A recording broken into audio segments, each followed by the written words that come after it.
А завершая диалог с народом, глава региона еще раз подчеркнул, что все вопросы, оставшиеся, так сказать, за кадром, обязательно будут рассмотрены.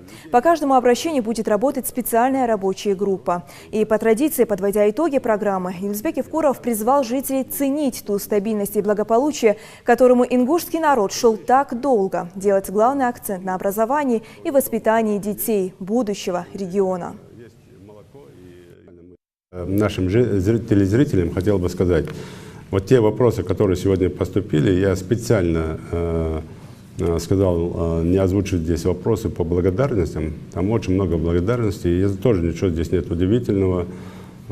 Если брать там и дороги, и тротуары, и школы, и садики, и дома, и очень много проблем мы сняли. Очень много проблем сняли. Я помню, раньше их было куча этих вопросов каждый день.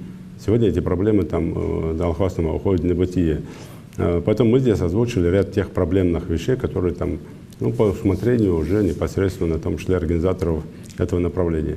Для тех, кто сегодня, завтра скажет там, или напишет, что это специально подготовленная передача, повторяю, да, специально подготовлена. Почему? Потому что в течение недели принимаются вопросы, обрабатываются.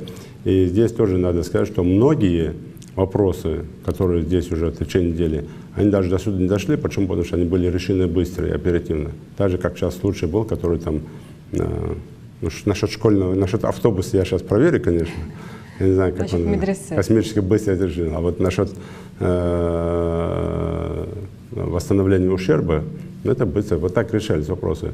Поэтому всем, кто поблагодарил нас за работу, и меня, и команду нашу всю, а мы все ваши, не чужие, Баркалдиария Салшан, и мне тоже приятно, когда работу замечают, когда мне говорят спасибо, если мы заслужили это.